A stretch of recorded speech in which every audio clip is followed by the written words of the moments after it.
Hello नमस्कार, this is Anshul. Welcome to study by knowledge. I hope आप सब बहुत अच्छे होंगे।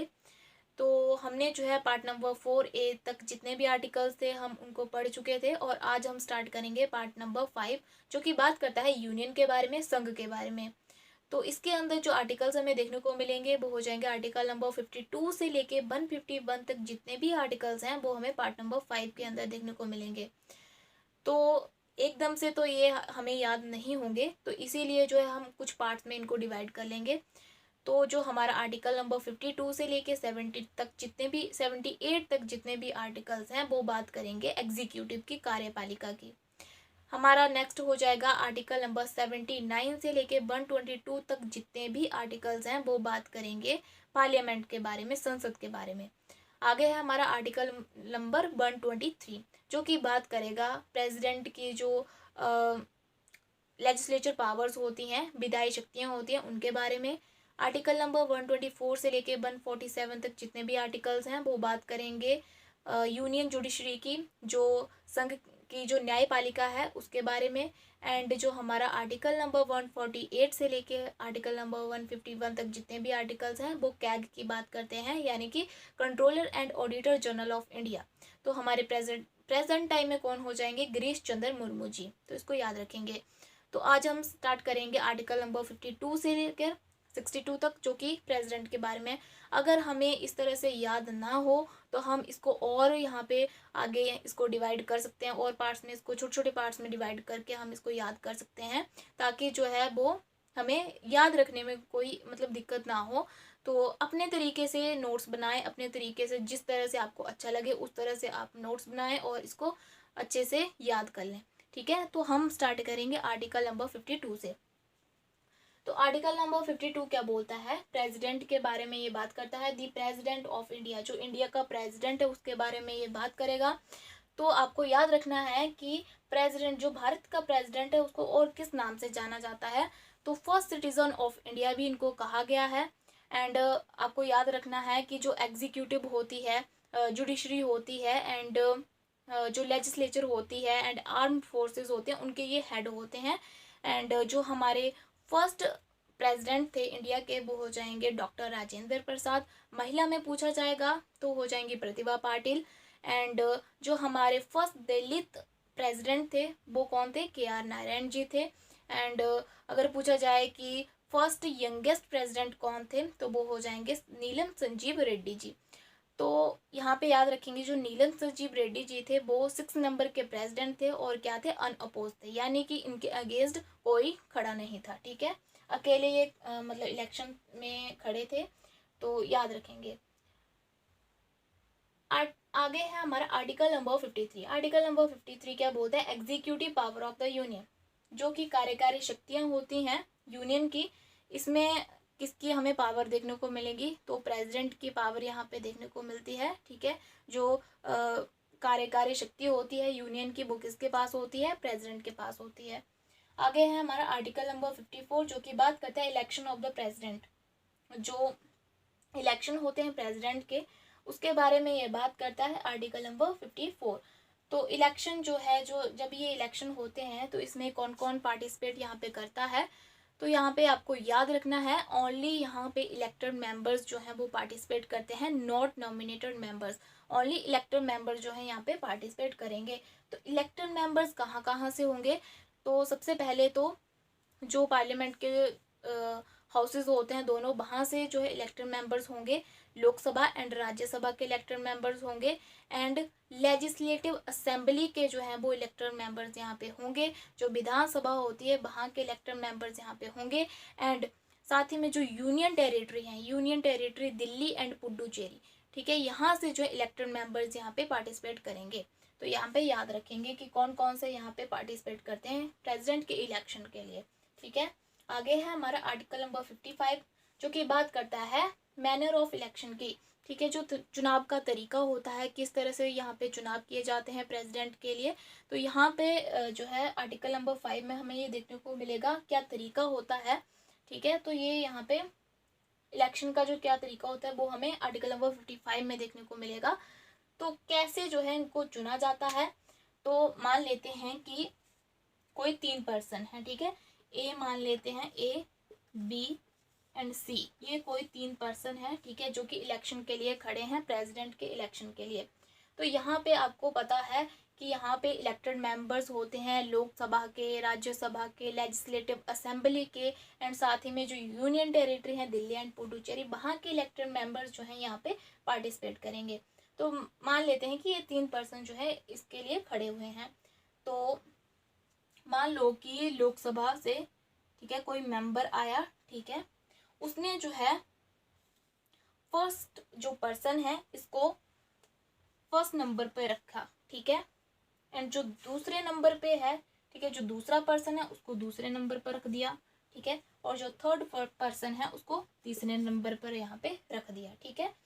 अब यहाँ पे मान लीजिए कोई और मेंबर आता है, ठीक है, और वो जो है जो ए पर्सन है उसको सेकंड नंबर पर यहाँ पे रखता है, ठीक है, सेकंड प्रीफरेंस इसको देता है, थर्ड प्रीफरेंस जो है वो इसको देता है, ठीक है, मान लो, एंड इसको जो है फर्स्ट प्रीफरेंस देता है, ठीक है। एक और मेंबर आया, ठीक है, उसने जो है ए पर्सन को यहाँ पे फर्स्ट नंबर पर रखा, दूसरे पर्सन को जो है वो यहाँ पे थर्ड नंबर पर रखा, और मान लो थर्ड पर्सन को जो है वो दूसरे नंबर पर यहाँ पे रखा, ठीक है। तो यहाँ पे जो है क्या होगा, यहाँ पे जो है क्या होगा, देखिए यहाँ पे जो है पहले यहाँ पे चेक किया जाएगा, यहाँ पे ये चेक किया जाएगा कि किस पर्सन को जो है सबसे ज्यादा फर्स्ट नंबर पर रखा गया है, ठीक है। अब देख लेते हैं कि यहाँ पे जो है पहले तो ये चेक कीजिए कि यहाँ पे तीसरे नंबर पर जो व्यक्ति है, मतलब तीसरा नंबर जो है किसको दिया गया, कितने बार जो है तीसरे नंबर पर किस व्यक्ति को यहाँ पे रखा गया है, ठीक है। थर्ड प्रेफरेंस जो है कितनी बार किस व्यक्ति को यहाँ पे दी गई है, तो सबसे ज्यादा बार जिस व्यक्ति को यहाँ पे, जिस पर्सन को यहाँ पे थर्ड प्रेफरेंस दी गई होगी उसको जो है वो बाहर कर दिया जाएगा, ठीक है। और जो यहाँ पे देखेंगे कि यहाँ पे, और यहाँ पे चेक करेंगे, उसके बाद यहाँ पे चेक करेंगे कि किस पर्सन को जो है सबसे ज्यादा बार फर्स्ट प्रेफरेंस पे यहाँ पे रखा गया है।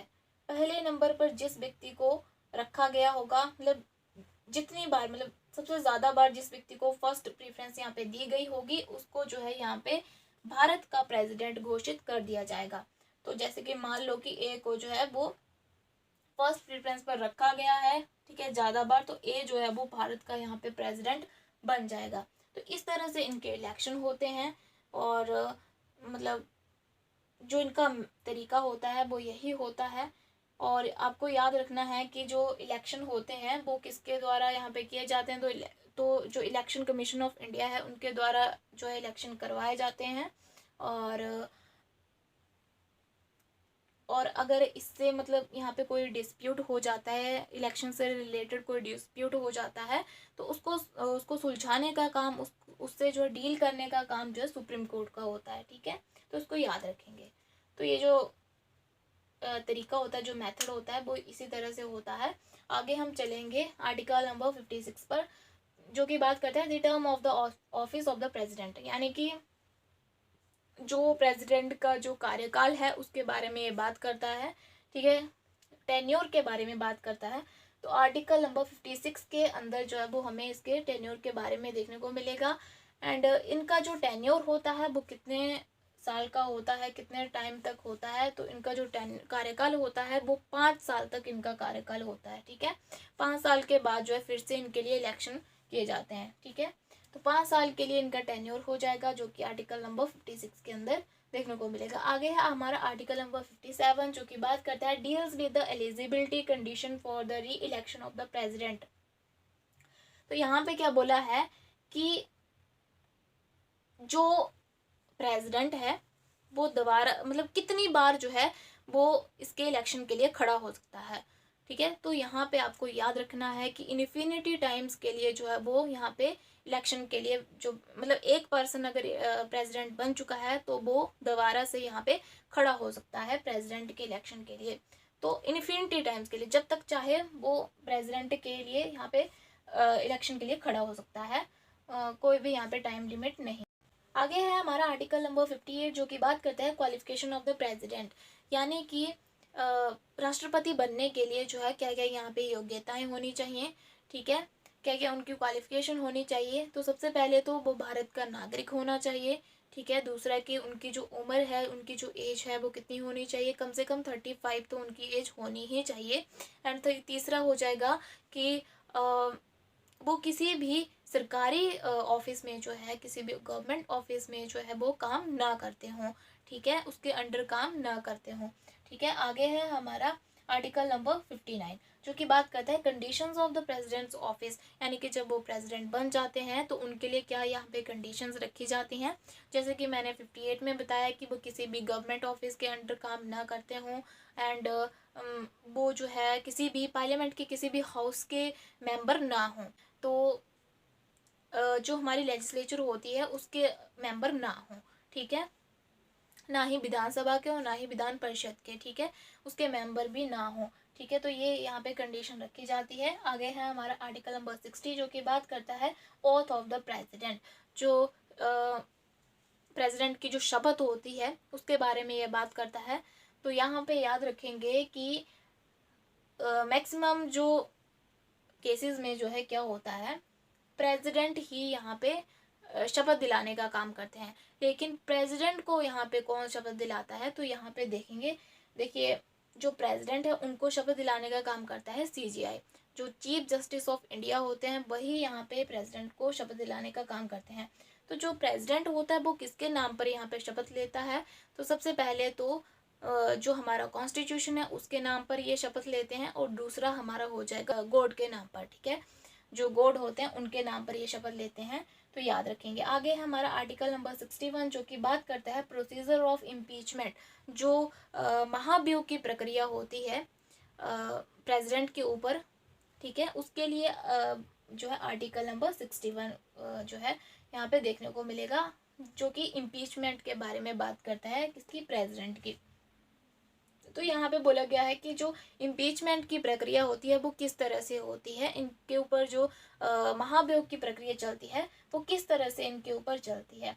तो यहाँ पे जो पार्टिसिपेट करते हैं, याद रखेंगे जो पार्लियामेंट के दोनों हाउस हैं वहाँ से जो लोकसभा है और राज्यसभा है, बस वही लोग यहाँ पे पार्टिसिपेट करेंगे इसके अंदर। और यहाँ पे याद रखेंगे जो इलेक्टेड मेंबर्स होते हैं एंड नॉमिनेटेड मेंबर्स होते हैं, दोनों ही यहाँ पे पार्टिसिपेट करते हैं, ठीक है।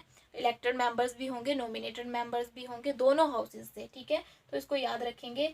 तो यहाँ पे जो है अगर जैसे कि राज्यसभा है, राज्यसभा को ऐसा लगता है कि जो राष्ट्रपति है वो अपना काम जो है सही ढंग से नहीं कर रहा है, कॉन्स्टिट्यूशन के हिसाब से नहीं चल रहा है, तो वो क्या करेगा कि यहाँ पे एक नोटिस तैयार करेगा, ठीक है, राज्यसभा, ठीक है, यहाँ पे लिख देती हूँ, राज्यसभा क्या करेगा, एक नोटिस तैयार करेगा, और उस जब नोटिस के ऊपर 1/4 मेंबर के साइन हो जाते हैं तो वो पूरे राज्यसभा के अंदर भेजा जाता है, और वहाँ पर जो है अगर उस नोटिस के ऊपर 2/3 मेंबर्स के साइन अगर हो जाते हैं तो वो आगे जो है लोकसभा में भेजा जाता है। जब लोकसभा में लोकसभा के अंदर जो 2/3 मेंबर्स के वहाँ पे साइन हो जाते हैं, तब उसके बाद जो है प्रेसिडेंट के ऊपर महाभियोग की प्रक्रिया यहाँ पे शुरू की जाती है। तो राज्यसभा से कितने हो जाएंगे, पहले तो नोटिस तैयार किया जाएगा, नोटिस के ऊपर जो है वो 1/4 मेंबर के यहाँ पे साइन होने चाहिए। जब यहाँ पे पास हो जाएगा, ठीक है, तो पूरे राज्यसभा के अंदर भेजा जाएगा, और राज्यसभा के अंदर जो है 2/3 मेंबर्स के अगर साइन हो जाते हैं तब वो लोकसभा के अंदर भेजा जाएगा, और लोकसभा के अंदर भी जब ये इतने जो है वो यहाँ पे मत मिल जाते हैं तो ये जो है हमें जो है वो क्या होता है कि प्रेसिडेंट के ऊपर जो है महाभियोग की प्रक्रिया जो है शुरू की जा सकती है, ठीक है।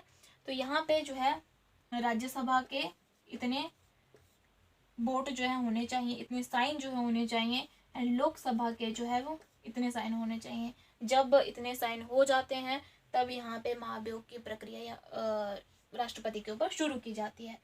तो यहाँ पे याद रखेंगे कि राष्ट्रपति को भी यहाँ पे टाइम लिमिट यहाँ पे दी जाती है।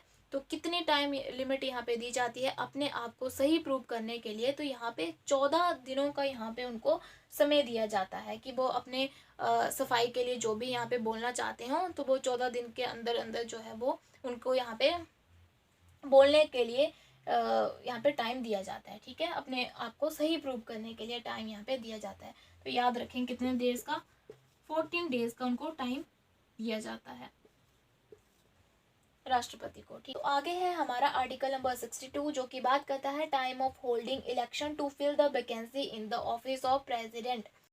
यानी कि यहाँ पे बोला गया है कि अगर किसी तरह से प्रेसिडेंट की जो पोस्ट है वो खाली होती है तो कितने समय तक वो खाली रह सकती है, कितना टाइम पीरियड जो होता है कि उतने टाइम पीरियड तक वो खाली रहती है। तो यहाँ पे याद रखेंगे कि 6 मंथ्स के लिए, केवल 6 मंथ्स के लिए ही यहाँ पे वो खाली रहती है। तब तक उनकी जगह पर कौन काम करता है, तो वाइस प्रेसिडेंट जो है उनकी जगह पर यहाँ पे काम कर सकते हैं, लेकिन 6 महीनों तक ही। अगर उससे मतलब 6 महीनों के अंदर अंदर जो है वो प्रेसिडेंट बनना जो है वो मैंडेटरी होता है, तो 6 मंथ्स के अंदर अंदर जो है वो उनको बनना ज़रूरी है। तो यहाँ पे कौन यहाँ पे काम करेगा, वाइस प्रेसिडेंट जो है प्रेसिडेंट की जगह पर काम कर सकता है। और आपको सबसे पहले ये याद मतलब पता होना चाहिए कि प्रेसिडेंट की पोस्ट जो है किस तरह से यहाँ पे खाली होती है। तो सबसे पहले तो अगर उनके ऊपर अगर महाभियोग की प्रक्रिया उनके ऊपर चली है और उनको वहाँ से हटाया जाता है तो उस तरह से उनको यहाँ पे खाली होती है उनकी जो पोस्ट है। दूसरा कि अगर उनके द्वारा रिज़ाइन किया गया हो तब उनकी पोस्ट खाली हो सकती है। और तीसरा कि अगर उनकी जो है उस टाइम पे जो डेथ हुई हो, ठीक है, यहाँ पे याद रखेंगे कि इन्हीं कारण से जो है वो उनकी पोस्ट खाली होती है और 6 मंथ्स के अंदर अंदर जो है उनको प्रेसिडेंट होना यहाँ पे अनिवार्य होता है। तो यहाँ पे जो रिज़ाइन होता है, जब ये अपना जो इस्तीफ़ा होता है वो किसे देते हैं, तो ये अपना इस्तीफ़ा जो है वाइस प्रेसिडेंट को देते हैं। जैसे कि इन्होंने अपना इस्तीफ़ा दिया तो प्रेसिडेंट जो है किसको देगा, तो प्रेसिडेंट जो है यहाँ पे वाइस प्रेसिडेंट को देता है। एंड अगर वाइस प्रेसिडेंट, मान लो वाइस प्रेसिडेंट नहीं है तो किसको देगा, तो सीजीआई को देगा। अगर सीजीआई भी ना हो तो किसको देता है, मोस्ट सीनियर जज ऑफ सुप्रीम कोर्ट, ठीक है, सीनियर जज ऑफ सुप्रीम कोर्ट, इनको ये जो है वो यहाँ पे रिजाइनिंग लेटर देते हैं, ठीक है। तो इसको याद रखेंगे। तो आज के लिए बस इतना ही। तो आई होप कि आपको ये समझ आया होगा। तो इसी के साथ जो है वो आज की क्लास यहीं पे ख़त्म होती है। Thank you so much. जय हिंद, जय भारत।